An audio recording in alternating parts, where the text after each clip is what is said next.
The bench was nothing special. It was a municipal bench, green-painted iron, the kind that exists in parks across every city in every country, designed by nobody in particular to be sat on by anybody at all, maintained by a council that replaced the slats when they rotted and repainted the iron when it rusted and otherwise paid it no attention whatsoever. It sat at the eastern edge of Elmwood Park, facing a small ornamental pond that had ducks in summer and a thin skim of ice in winter and a quality of stillness at 7 a.m. that the rest of the day consistently failed to maintain. His name was Ernest Ofosu. He was 64 years old. He sat on the bench every morning at 7 o'clock for 7 years. Not because anyone asked him to. Not because he had decided to. Not because he had a plan or a program or any intention beyond the simple one of being in the open air for an hour before the day began, which his doctor had suggested after his second cardiac event at 57, and which Ernest had adopted with the compliance of a man who had received sufficient warning from his own body to take warnings seriously. He brought a flask of tea. He fed the ducks. He read, sometimes a newspaper, sometimes a book, sometimes nothing, just sitting in the particular way of someone who has made peace with stillness and is not filling it with anything because it does not need filling. He talked to people, not intentionally, not as a program, simply because people sat on the bench. It was a bench, people sat on it, and Ernest Ofosu was not a man who could sit next to another human being in silence if the human being appeared to need something other than silence. He had been doing this for 7 years. He had never told anyone. He died on a Tuesday morning in February at the bench. His flask of tea was still warm when the man who found him called the ambulance. At his funeral 3 weeks later, 43 people arrived who had never met his family. His daughter Abina, 38 years old, a landscape architect, the kind of person who understood the value of designed spaces and had never, until now, thought to wonder about the undesigned ones, stood at the entrance to the chapel and counted them and then stood very still for a long time. "Who are you?" she asked the nearest one. The woman, mid-30s, professional clothes, eyes already red, looked at her. "Your father sat next to me on the bench," she said, "on the worst morning of my life. And he asked me if I wanted some tea." She held up a flask. It was the same kind as his. "I bring it every morning now," she said. "I have for 4 years." Abina looked at the flask. She looked at the 43 people. She looked at the chapel. She understood, in that moment, that she was about to find out who her father actually was. It was going to take a while. She was ready. Ernest Ofosu had come to the city at 26 from a small town in Ghana, where he had been born the second of 6 children to a father who was a carpenter and a mother who was a teacher, and who had between them given their children the 2 things that matter most: the understanding that work done well is its own reward, and the understanding that other people are always worth paying attention to. He had trained as a civil engineer, had worked for 38 years at a firm that designed public infrastructure, roads, bridges, drainage systems, the invisible architecture that cities need to function and that nobody notices until it stops working. He had been good at his work in the specific way of someone who understood that the point of the work was not the work itself, but what the work made possible. Roads that connected people, bridges that shortened distances, drainage systems that kept the ordinary life of a city from being interrupted by water. He had been married to a woman named Grace for 34 years. Grace had died 5 years ago, ovarian cancer, the same disease that had taken her mother, arriving with the same speed and the same refusal to negotiate. Ernest had sat beside her bed and had held her hand and had talked to her in the low, continuous voice of a man who understood that the sound of a familiar voice is its own kind of medicine, and had kept talking long after the medicine could no longer reach her. He had 2 children. Abina, 38, the landscape architect, and a son, Kwame, 41, who lived in Canada and worked in finance, and who had the specific guilt of the child who left and has spent years finding ways to compensate for the leaving that never quite add up to the thing itself. After Grace died, Ernest had reorganized his life around her absence with the practicality that was his primary mode of coping. The same practicality that had produced the list, the appointments, the decisions about what to keep and what to release. He had retired from the engineering firm at 62, 2 years after her death. He had the house. He had his children at a distance. He had the Thursday evening chess club at the community center that he had been attending for 20 years, and that continued to provide the specific pleasure of focused competition with people he genuinely liked. And he had the bench. The bench had begun, as his doctor had recommended, as a daily walk. Ernest had discovered the walk was more tolerable if it had a destination. The destination had become the bench at the eastern edge of Elmwood Park. The bench had become, over 7 years, something he did not have a complete word for. A practice, perhaps, in the way that certain things become practices without being decided upon. A daily appointment with a particular quality of morning that he had found nowhere else. He brought the flask because he liked tea, and the walk was cold in winter, and he saw no reason to be without something he liked. He fed the ducks because they were there, and because feeding them was a small act of care that cost nothing and produced in him a reliable fraction of something that might be called contentment. He talked to people because they sat on the bench and they were people, and that was sufficient reason. He had never thought of what he did on the bench as significant. This was, perhaps, the most significant thing about him. Abina had known about the bench. She had known about it the way adult children know about their parents' habits, as information filed rather than examined, as a fact about his daily life that she had registered and not thought much about. Dad goes to the park in the mornings. He sits on a bench. He feeds the ducks. She had pictured it as a quiet, solitary thing. Her father alone with his flask and his ducks and his morning, which had seemed appropriate and even peaceful for a man who had lost his wife and retired from his work and was navigating the particular quietness of a life that had lost 2 of its primary structures simultaneously. She had not pictured 43 people. She had not pictured flasks. She had not pictured the woman who had been bringing tea to the bench every morning for 4 years in the specific kind of flask her father used. She had not pictured any of it.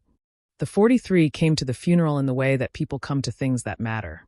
Not because they were obligated, not because they had been formally invited, but because they had seen the notice in a local paper and in the window of the park's small cafe and on a handwritten card that someone had taped to the bench itself the morning after Ernest died, and they had come because not coming was not something they were able to choose. Abina spoke to as many of them as she could in the hour before the service began. She carried a notepad. This was not deliberate. She had been carrying a notepad that morning for reasons unrelated to the funeral and had not emptied her bag, and the notepad was there, and she found herself writing things down because what she was hearing required the physical act of recording to make it real. The first story she wrote down was from a man named Daniel, 47 years old, secondary school teacher. He had been going through a divorce, not dramatically, not with hostility, but with the specific grinding exhaustion of 2 people who had decided they were done and were now navigating the administrative dismantling of a shared life. He had begun walking in the park in the mornings because his flat felt too small for the size of what he was carrying and outside felt less contained. He had sat on the bench on a Wednesday morning in March because his legs had decided without consulting him that they were finished with walking for the moment. Ernest had been there. Had been there in the way Ernest was always there, present, unhurried, entirely unthreatening, a flask of tea and a newspaper, and the specific quality of a man who was not performing anything for anyone. He had not said, "Are you all right?" He had said, "I have too much tea. Would you like some?" Daniel had said yes because the alternative was saying no to tea from a stranger at 7 a.m. in a park, and that had seemed, in the moment, too much effort. They had sat together for 20 minutes. Ernest had asked one question. Not about the divorce. Not about anything Daniel had given him information about. He had asked, "What do you miss most about your morning?" Before things got complicated. Daniel had thought about this. "Running," he had said. "I used to run. Before everything. I haven't run in 2 years." Ernest had nodded. He had not said, "You should start again." He had not given advice. He had simply received the answer in the way of someone for whom other people's answers are genuinely interesting. 3 days later, Daniel had gone for a run. "I have been running every morning since," Daniel told Abina. "For years. I have run 2 marathons. I don't know if that sounds like much. But I need you to know that on that Wednesday morning, I was a man who had stopped doing everything he loved. And your father asked me one question, and it was the right question, and I don't think I would have found my way back without it." The second story was from a woman named Patricia, 61 years old. She had been caring for her husband through the final stages of a degenerative illness. A caring role that had consumed 4 years of her life with the specific, total consumption of something that leaves no remainder. She had been walking in the park at 7 a.m. because it was the 1 hour of the day when her husband's overnight carer was present, and she could be somewhere that was not the house. She had sat on the bench because she needed to sit. Ernest had been there. He had given her tea. He had not asked about her husband. He had not asked why she looked the way she looked at 7 a.m. on a Tuesday. He had asked what she was reading. She had a book in her bag, unread for 3 weeks, that she had been meaning to get to and had not been able to approach because reading required a quality of interior quiet that had not been available. They had talked about the book. For 40 minutes. Just the book. I finished it that evening, Patricia said. The first book I had finished in 2 years. And I know that sounds like nothing. But finishing that book reminded me that I was still a person who could finish things. That I still existed inside the caring. That there was still a me in there somewhere. He gave me back the book, she said. By talking about it, he gave me back reading. And reading gave me back myself. The third story came from a young man named Solomon, 26 years old. He had been in the park on the morning of what he described, with the careful honesty of someone who had worked hard to be able to describe it at all, as the worst morning of his life. He had been sitting on the bench because the bench was there, and because he had needed to sit down and think before he made a decision he had been approaching for several days, and that he had not yet made, and that he was not sure he was going to make the right call on. Ernest had sat down beside him, had offered tea, had said nothing else for 10 minutes. Then he had said, "The Ducks are ridiculous, aren't they? They just do whatever they want." Completely confident. No second guessing. I find it very instructive. Solomon had looked at the Ducks. I laughed, he told Abina. I don't know why. I laughed. And then I cried. And he sat there and let me do both without making it into anything. And then he said, "Whatever it is, it's still morning. Everything is still possible in the morning." I don't know if he knew what he was doing, Solomon said. I don't think he did. I think he was just being himself. But I need you to know that I am standing here today because your father sat down on a bench and said something about ducks. Abina stopped writing. She looked at Solomon. He was 26 years old, and he was standing in a funeral chapel, and he was alive because her father had said something about ducks. She thought about her father at the bench every morning for 7 years. She thought about how little she had known. She kept writing. Abina filled the notepad. Not at the funeral. She could not write fast enough at the funeral, could not be in the conversations and recording them simultaneously. But afterward, in the weeks following, she called every person whose details she had collected. She emailed the ones she hadn't reached. She posted in the local community group, where the bench notice had appeared, asking people to share their stories if they were willing. The stories came in over 6 weeks. 43 people at the funeral. 67 stories total. Because some of the 43 had brought people who had not come to the funeral, but who had their own story. Because the community post had reached people she hadn't known to look for. Because word traveled, as it does, and people who had been to the bench and had their bench mourning and had not known how to share it until now found a place to share it. 67 stories. All different. All the same. A bench. A flask of tea. A man who asked one question and listened to the answer, as if the answer was the most interesting thing that had happened to him that day. Because it was. She organized the stories in the notepad by theme. Not because she had decided to organize them. She was an architect by training and instinct, and organization was native to her in the way that it is native to people who spend their professional lives creating order from the complexity of space and use. The themes emerged from the reading rather than being imposed upon it. Tea. Almost everyone mentioned the tea. Not because the tea was extraordinary. It was tea from a flask, ordinary tea, the kind that is slightly too strong and slightly too sweet, and is exactly right because of that.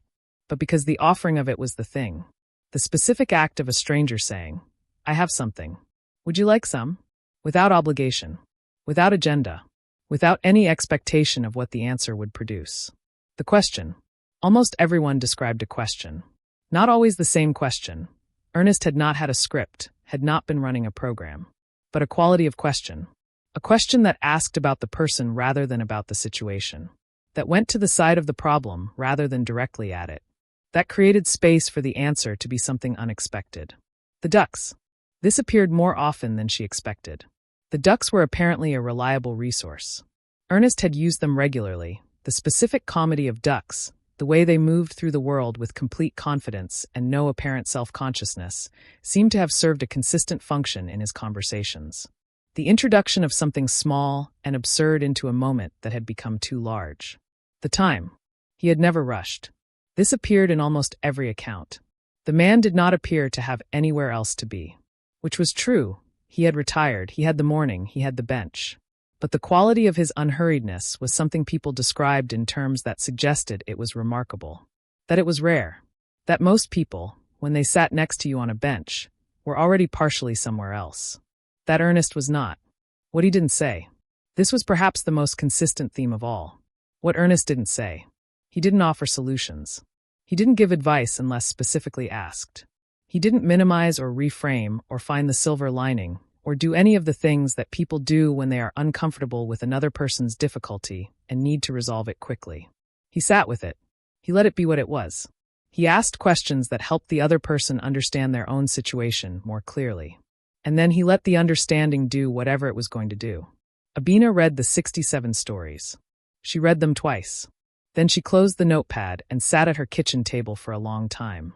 She thought about her father, about 38 years of designing infrastructure, about the invisible architecture of roads and bridges and drainage systems that nobody notices until it stops working, about a bench at the eastern edge of a park, about what it meant to be the person who made the space work, not through design, not through intention, simply through showing up every morning with a flask of tea and the full weight of his attention and the willingness to ask one question and listen completely to the answer.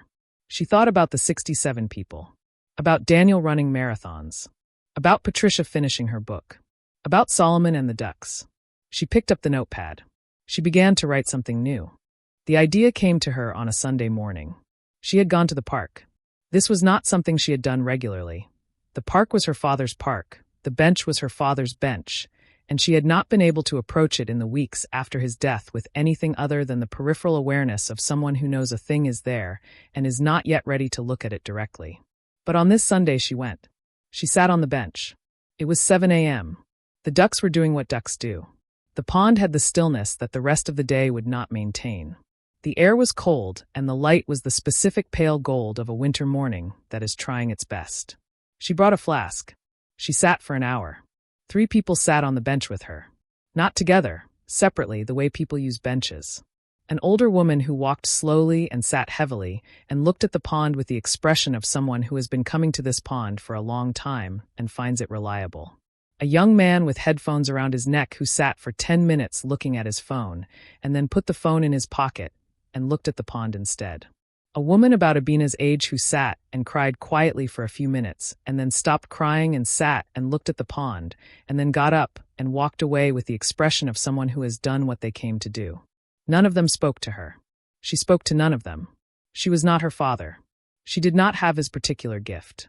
She was not going to pretend she did. But she understood, sitting on the bench for an hour on a Sunday morning, what the bench was. It was infrastructure. Her father's word. His professional world. The invisible architecture that cities need to function. Roads that connect people. Bridges that shorten distances. Drainage systems that manage what would otherwise overflow. The bench was infrastructure. Not the physical bench, the council's bench, the painted iron, the replaced slats. But what her father had made of the bench. The thing he had built there over 7 years of mornings.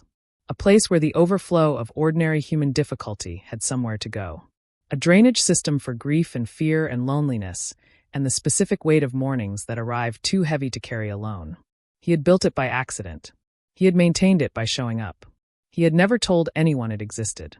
She thought about what it meant that it was gone. She thought about what it would mean to build it back. Not the same. It could not be the same. She was not her father. The bench would not be the bench in the way it had been the bench. But something. Some version of the principle. The principle that a space becomes what you bring to it consistently over time. That infrastructure is not just physical. That the most important systems in a city are sometimes the ones that nobody designed and nobody maintains, and that exist because someone decided to show up every morning with a flask of tea and a willingness to ask one question. She took out her notepad. She wrote for 40 minutes. Then she called Kwame in Canada. Kwame listened.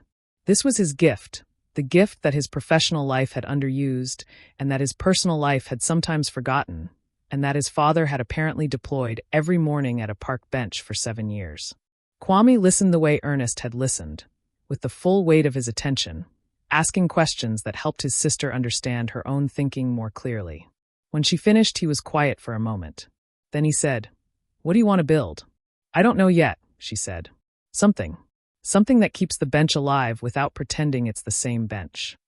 Start with the 67 stories, Kwame said. What do they have in common? She told him. He listened. Tea, he said when she finished. Tea and one question. Yes. That's simple enough to teach, he said. The question. How to ask it. How to listen to the answer. Yes, she said. Start there, he said. Start with the question. The Ernest Ofosa Bench Project launched 8 months after his death. Abina had resisted the name for a long time. It felt like exactly the kind of announcement her father would have hated, the kind of thing that made the work about the person doing it rather than about the work. Kwame had talked her into it. The name matters, he had said. Not for him, for the people who come after. They need to know it was a person, that a person did this, that it is possible for a person to do this. She kept the name. The project was simple, deliberately, resolutely simple. She had fought every instinct to complicate it, every well-meaning suggestion from people who wanted to add programs and structures and measurable outcomes and funding applications. Simple. A network of people who agreed to sit on a specific bench in a specific park at a specific time on a specific morning every week. Who brought a flask of tea. Who learned the question. Not a script, not a technique, not a therapeutic methodology. One question learned and practiced that went to the side of the problem rather than directly at it. That created space for the answer to be something unexpected. What do you miss most about your morning before things got complicated? That was it. That was the question. Ernest's question. The one he had asked Daniel about running. The question that went underneath the problem to the person, to who they had been before the difficulty arrived and were still, underneath the difficulty, trying to be. The project launched with 11 people. Within 3 months it had 40. Within a year it had spread to 6 parks across the city.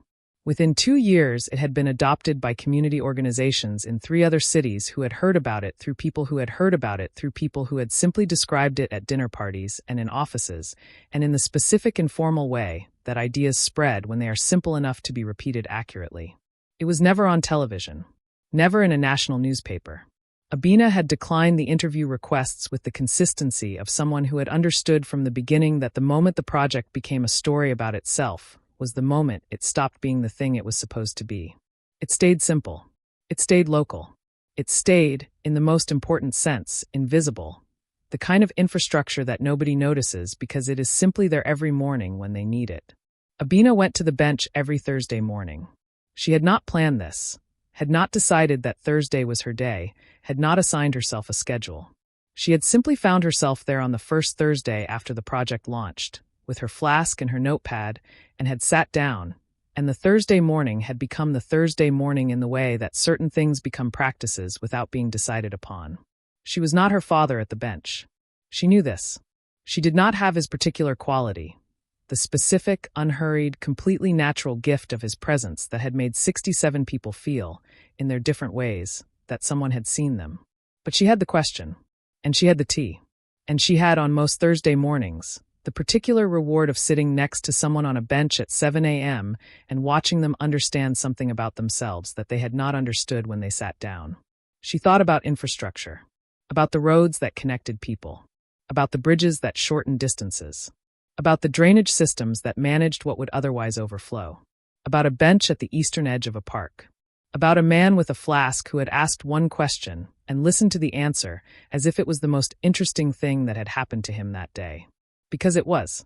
Because that was who he was. Because some people build things without knowing they are building them, and the things they build are the most important things in the city, and nobody knows they exist until the builder is gone and 43 people show up to a funeral with flasks of tea, and the whole invisible structure becomes visible for the first time. She poured her tea. She fed the ducks. She waited.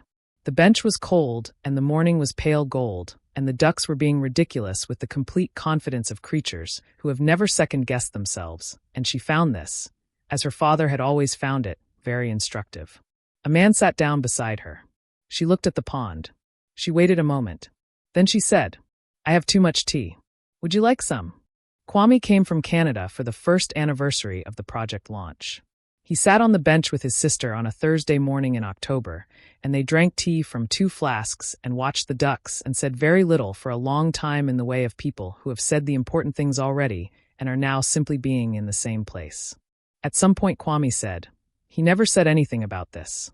In 7 years. Never mentioned it. No, Abina said. Not once. Not once. They watched the ducks. Why do you think? Kwame asked. Abina considered this.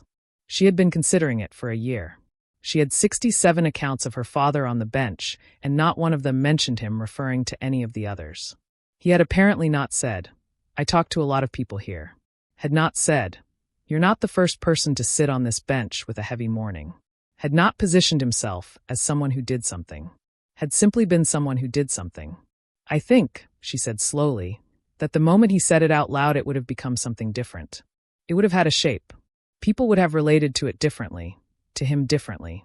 They would have come to the bench knowing what it was.